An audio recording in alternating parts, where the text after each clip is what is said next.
कस्तुराबाई समाधान जाधव रायपूर। आम्हाला special audit पाहिजे त्या गावाचं। ऑडिट पाहिजे आणि पुन्हा पाणी येत नाही, 2-2, 3-3 महिने होतात पाणी येत नाही आणि आमच्या पाण्यामध्ये किडे आळे पडतात। आणि ग्रामपंचायत मध्ये 10 कोटी आम्ही खर्च केले, मग कुठे केले याने दाखवायला पाहिजे आम्हाला। आणि 2-2, 3-3 महिला पाणी आणावं लागतंय। म्हातारे कोतारे असतात, त्यांना पाणी भेटत नाही। कधी हापशी 3 वर्ष झाली पाईपलाईन झाली, पण 3 वर्षातही आम्हाला 1-2 महिने होतात पाणी आलं नाही। 3 वर्षापासून आम्ही काय करणार मग? टँकरने पाणी घ्यावं लागतं इकत, टायमावर पाणी भेटत नाही आम्हाला। तुझी मागणी काय? आम्हाला 8 दिवसाला पाणी पाहिजे, 8 दिवसाला पाणी आलंच पाहिजे आणि आम्हाला स्पेशल त्यांचं ऑडिट झालंच पाहिजे।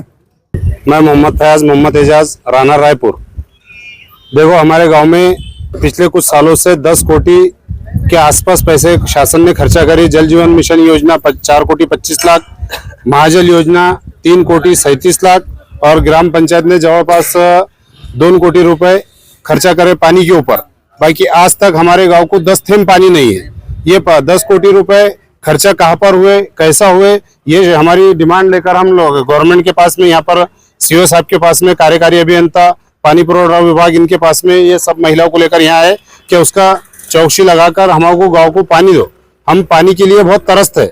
पानी रायपुर गांव को अगर मेहमान पावने, आज रायपुर गांव की मैयत छोड़कर हम सब लोग यहाँ पर आए।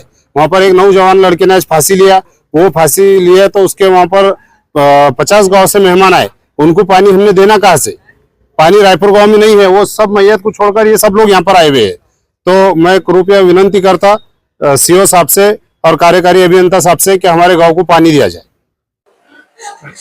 रायपूरच्या शेकडो महिला पाण्याच्या मागणीसाठी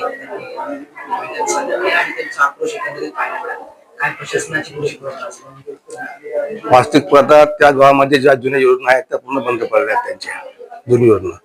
आणि इलेक्ट्रिकचे बिलचे त्यांच्याकडे भरपूर थकीत आहे। कनेक्शन पीडी झाला आहे, कनेक्शन पीडी झाल्यामुळे नवीन कनेक्शन मिळत नाही। समजा आपण जेजेएमची नवीन स्कीम करतोय तिथं कनेक्शन मिळत नाही। टाकीची जागा जेजेएम मध्ये अजून दिली नाही ग्रामपंचायतीने। टंचाईमध्ये आपण ते स्कीम चालू करतो बोललो तर टंचाईसाठी ठराव आपण दिले नाहीत। पण ग्रामपंचायतीनं पुढाकार घेऊन थोडं सहकार्य केलं प्रशासनाला तर 100% समस्या सुटणार समस्या आणि ग्रामपंचायत पुढे येत नाही। आता मी देतो पत्र द्या ना, ग्रामपंचायत कारवाई ग्राम शिवसाहेबात कारवाई करू ग्रामपंचायत शिवसाहेब।